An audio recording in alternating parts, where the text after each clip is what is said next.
எப்படி இருக்கீங்க? ஸோ எல்லாருமே சூப்பராக இருக்கீங்க அப்படின்னு நான் நினைக்கிறேன். எல்லாத்துக்குமே ஹாப்பி கிறிஸ்மஸ். ஸோ இன்னைக்கு வந்து கிறிஸ்மஸ் அப்படி தானே. ஸோ கிறிஸ்மஸ் அப்படின்னாலே ஒரு பெரிய ஒரு சந்தோஷம் நம்ம எல்லாத்துக்குமே வரும். ஏன் அப்படின்னா நிறையா ட்ரெஸ்ஸஸ் எல்லாமே எடுப்பீங்க, புது புது ட்ரெஸ். அதுக்கப்புறம் வந்து வீட்டில் வந்து மம்மி வந்து நிறையா ஸ்வீட்ஸ்லாம் செய்வாங்க. அப்புறம் என்ன டேடியோட ஒரு ஷாப்பிங் போவீங்க. அதுக்கப்புறம் வந்து வீட்டில் நிறைய டெக்கரேஷன்ஸ் எல்லாமே பண்ணுவோம். அதுக்கப்புறம் மார்னிங் வந்து சர்வீஸ் போகும்போது ரொம்ப சூப்பராக இருக்கும். இந்த மாதிரி நிறைய விஷயம் கிறிஸ்மஸ்னாலே ஒரு சந்தோஷம் அப்படின்ட்டு நம்ம எல்லாருக்குமே ஒரு தெரியும்.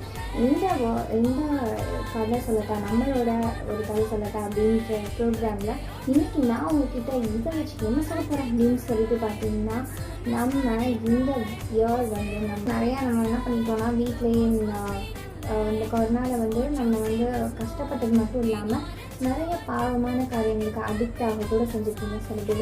என்ன பாவமான காரியங்கள் நாங்கள் அடிக்ட் ஆனோமா அப்படின்னு சொல்லிட்டு கேட்டிங்கன்னா, எல்லாருமே வீட்டில் இருந்தனால நிறையா என்ன பண்ணிட்டீங்க, டிவிலாம் பார்த்துட்டு தேவையில்லாத ப்ரோக்ராம்ஸ்லாம் பார்த்துட்டு அதுக்கப்புறம் வந்து செல்ஃபோனில் வந்து ஆன்லைன் கிளாஸ் அட்டன் பண்ணுறேன்னு சொல்லிட்டு என்ன பண்ணீங்க, தேவையில்லாமல் வாட்ஸ்அப்புக்குள்ளெல்லாம் போய் மெசேஜில் ஃப்ரெண்ட்ஸ் கூட ஷேர் பண்ணிக்கிட்டு அப்புறம் யூடியூப்பில் போய் வீடியோலாம் பார்த்தீங்கன்னா இதெல்லாம் தப்பு தானே, என்னக்கா இதில் என்ன தப்பு இருக்குது, சாதாரணமாக நாங்கள் பார்க்குறது தானே அப்படின்ட்டு சொல்லி தானே சொல்கிறீங்க. நீங்கள் பார்க்குறதே நான் தப்புன்னு சொல்லலை. ஆனால் ஒரு மிஸ் வந்து அவங்களோட எஃபெக்ட் போட்டு அவங்க நம்பிக்கை நடத்திட்டு இருக்கும்போது நீங்கள் அவங்களுக்கே தெரியாமல் இந்த மாதிரி நீங்கள் பண்ணுறதுலாம் தப்பு தானே. ஏமாத்துறது ரொம்ப பெரிய தப்பு. இந்த மாதிரி பாவங்களை எல்லாமே நீக்கிறதுக்காக தான் இயேசுப்பா வந்து இந்த பூமிக்கு வந்தாங்க, நமக்காக பிறந்தாங்க மாட்டு கழுவத்தில்.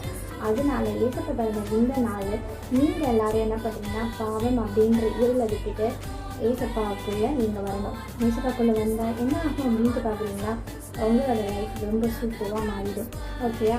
அப்போ உங்களோட லைஃப்பில் இருக்கிற எல்லா பாவங்களுமே என்ன ஆகிடும்னா அழுக்கு எல்லாமே சுத்தமாக ஆகிடும். அப்போ உங்களோட ஹார்ட் வந்து ரொம்ப வெள்ளையாக அழகாக இருக்கும்.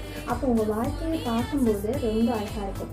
இப்போ வந்து என்னென்னா நீங்கள் வெளியே அழகாக இருந்தாலும் இல்லை உங்களோட பாவமான வாழ்க்கை எல்லாமே இப்போ தானே செய்யுது. ஏசப்பா வந்து முகத்தை பார்க்கவே இல்லை. ஏசப்பா வந்து இருதயத்தை தான் பார்க்குறாங்க. அவங்க இருதயத்தை பார்க்கும்போது உங்கள் இருதயம் அழுக்க இருந்துச்சுன்னா அங்கே ஏசப்பா வருவாங்களா, மாட்டாங்க. அதனால எல்லாருமே இந்த கிறிஸ்மஸ்க்கு நீங்கள் எல்லாருமே என்ன பண்ணுறீங்க அப்படின்னு பார்த்தீங்கன்னா, உங்களோட பாவமான காரியங்கள் எல்லாத்தையுமே விட்டுட்டு நீங்கள் ஜீசஸ்குள்ளே வரணும். ஓகேயா? எல்லா பிள்ளைங்களும் எல்லாருமே நல்ல பிள்ளைங்களாக மாறிடணும். ஓகேயா? ஓகே, நெக்ஸ்ட் வந்து என்ன அப்படின்ட்டு பார்த்தீங்கன்னா, உங்களுக்கு ஒரு சின்ன விஷயம் சொல்கிறேன். என்னென்னா கிறிஸ்மஸ்க்கு வந்து ட்ரெஸ் வாங்குறது, நிறைய செலிப்ரேஷன்ஸ் பண்ணுறது, நிறைய காசுலாம் இது பண்ணி கேக் வாங்குறது, வீட்டில் நிறையா சாப்பாடெலாம் செய்கிறது, டிஃப்ரெண்ட்டாக பிரியாணி, சிக்கன் அந்த மாதிரி நிறையா செய்கிறது, டெக்கரேஷன்ஸ் பண்ணுறது, அதுக்கப்புறம் விதவிதமாக ட்ரெஸ் வாங்குறது, 4 ட்ரெஸ் 5 ட்ரெஸ் அப்படி வாங்குறது, இந்த மாதிரிலாம் பண்ணுறது நான் தப்புன்னு சொல்லலை. ஆனால் நீங்கள் ஏசப்பா என்ன சொல்லியிருக்காங்கன்னா, அதாவது உங்கள்கிட்ட 2 விஷயம் இருந்துச்சுன்னா, அதாவது 2 ட்ரெஸ் இருந்துச்சுன்னா அதை ஒன்று வந்து இல்லாதவங்களுக்கு கொடுக்கணும் அப்படின்னு. நீங்கள் நிறைய அனாவசியமாக காரியங்களை என்ன பண்ணக்கூடாதுன்னா வாங்கக்கூடாது. அதுக்காக நான் வந்து அப்போ நாங்கள் வந்து புது ட்ரெஸ்ஸே போடக்கூடாதாக்கா அப்படின்னு சொல்லிட்டு கேட்டிங்கன்னா கிடையாது. அப்போ நானும் புது ட்ரெஸ் தான் போடுறேன், அதை ஒன்றும் கிடையாது. நானும் வாங்க தான் செய்கிறேன், எல்லாமே பண்ண தான் செய்கிறேன். ஆனால் என்னென்னா நம்ம என்ன பண்ணணும், இல்லாதவங்களுக்கு கொடுக்கணும். சரியா? உங்களோட கிறிஸ்மஸை இன்னைக்கு என்ன பண்ணுங்க அப்படின்னா, இல்லாதவங்கள்கிட்ட செலிப்ரேஷன் பண்ணுங்கள். சரியா? அவங்களுக்கு ஒரு வேளை சாப்பாடு வாங்கிப்பாங்க, அவங்க அதை நிறைந்த மனசோட உங்களுக்கு ப்ளஸ் பண்ணுவாங்க.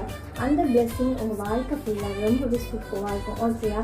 ஸோ செம்மையான ஐடியாவில் ஸோ இந்த கிறிஸ்மஸ்லேருந்து நீங்கள் ஸ்டார்ட் பண்ணுங்கள். சரியா? இதே மாதிரி உங்கள் ஃப்ரெண்ட்ஸ்க்கும் இந்த விஷயத்த சொல்லிட்டாங்க. சரியா? ஓகே, இந்த கிறிஸ்மஸ் உங்களுக்கு சூப்பராக அமையட்டும் அப்படின்ட்டு நான் நினைக்கிறேன். ஸோ இந்த கிறிஸ்மஸை நீங்கள் நான் சொன்ன மாதிரி செலிப்ரேஷன் பண்ணுங்கள். உங்களோட கிறிஸ்மஸ் இந்த வருஷம் கிறிஸ்மஸ் மறக்க முடியாத கிறிஸ்மஸாக இருக்கும். ஓகேயா? ஸோ இதே மாதிரி நான் சூப்பரான ஒரு வீடியோவில் வந்து சந்திக்கிறேன். அது வரைக்கும் உங்களோட பாய்.